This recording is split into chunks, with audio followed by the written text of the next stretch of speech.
This is the third time that I've seen Lagodi play in the last 20 years. Jack, do you ever change your offense?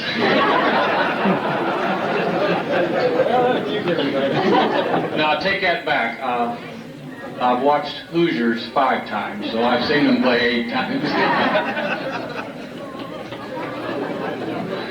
The atmosphere tonight was deja vu. Those of you have heard people talk about the glory years. I guess they were glory years, but they were a lot of work. To the young guys, you need to understand that every game, every year is a glory year. Look at it that way. I guess what I remember most about and think and reflect on is what Jack mentioned here about people behind the scene. The starting 5 and the people that get to notoriety are kind of like an iceberg. They're the white peak that everyone sees. But underneath that's a big mass of ice. And that's the subs on the bench and the parents of those subs, and the wife of the coach, and the assistant coaches, and the people down in the little 4th and 5th grade,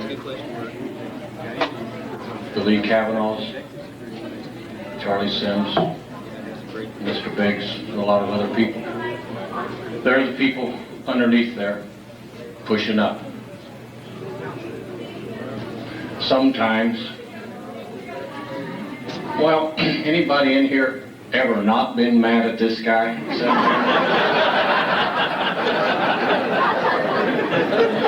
Sometimes Rita was the only one underneath that iceberg.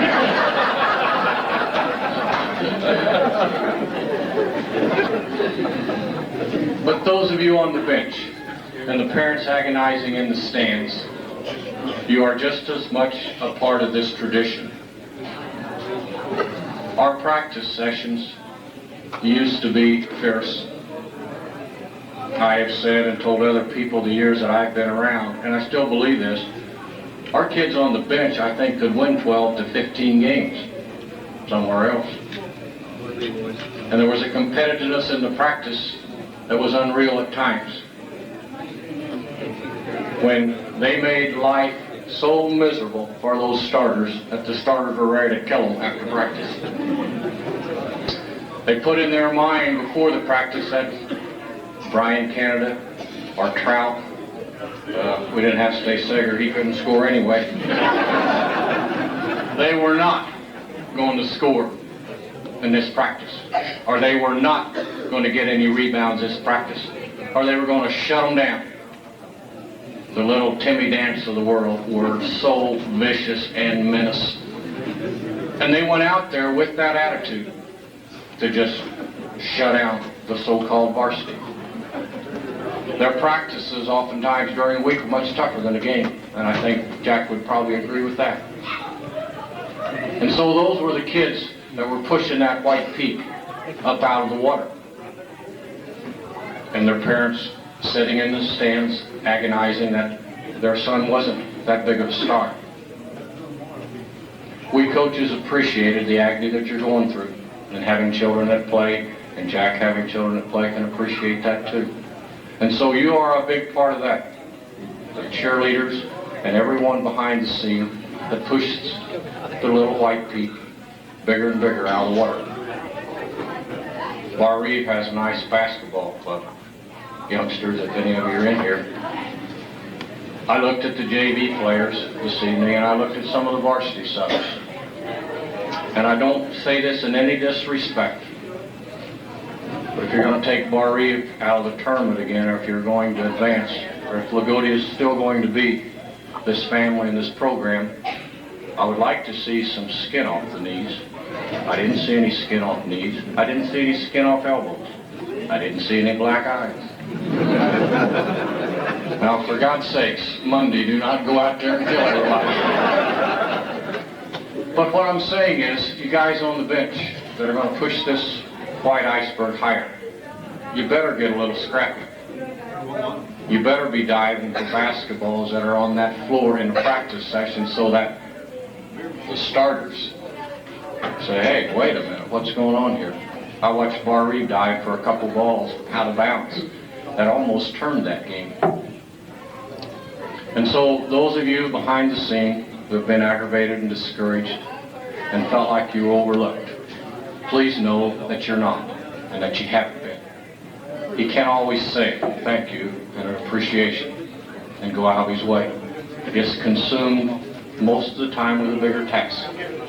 But you are appreciated. The older I get and the longer I coached, I appreciated the Lagodi attitude and the Lagodi people. I've been in programs with more talent, but never with more pride or guts than what the kids from Lagodi have been. So don't lose that. You can lose it if those of you on the bench don't push those starters. Don't go out there with the Timmy Dan attitude and just make life miserable for those starters. It's easier on your coaches, and it'll be easier on your fans. Congratulations, Coach. As you mentioned, a lot of people had a lot to do with it, and it's an honor well deserved. I don't think it will be matched in Indiana for several reasons. How many wives are going to let a guy coach out? How many communities are going to put up with a guy that long? It's like Cal Ripken. He's a baseball guy, Jack.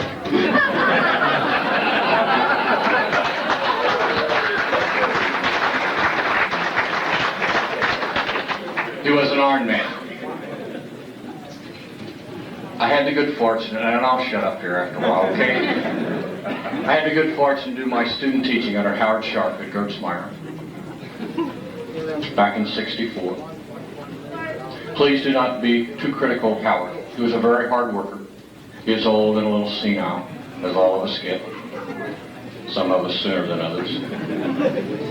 But I remember how organized and how hardworking he was. If you know Howard Sharp, you really cannot carry on a conversation with him. You listen to him, okay? But he had his records typed out. And it is where basically my inspiration was to start keeping track of records. Get them the date and the score and so forth. And I thought that is really neat. And he told me, if you're ever going to coach, he said, keep track of your own records. He said, nobody else will.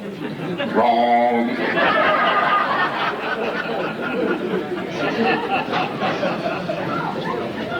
And when I came here, I started Rita and Farrell with Jack's record. He had coached 8 years.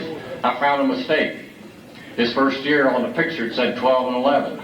And I was kind of afraid to tell Jack that it was 11 and 12. But I still have a fascination with records and things. And yours is amazing, Jack. It's unreal. Personally, I hope it's never matched. I hope it stands there. Indiana basketball is what it is now. The controversy, that's great.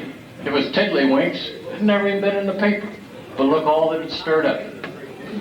I know it's tough on the kids trying to get this record. But again, don't be too hard on Sharp. He's just an old competitor. No different than you, Jack.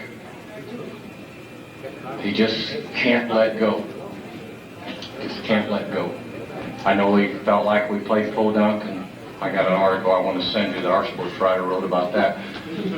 But I think we played him a couple times, and did we win or not? 4 times. Did we win any of them? I'll be diggered.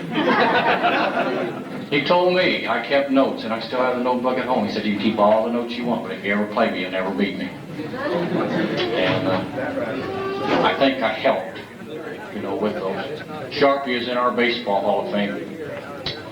He listed 600 wins. There's no way. He used to run a T-ball program in the summer, and but we didn't challenge it because our winner has a little over 1,000, Jack. Anyway, it's good being back, and I appreciate the hugs and the handshakes and the smiles and the pats on the back. I feel a part. Thank you.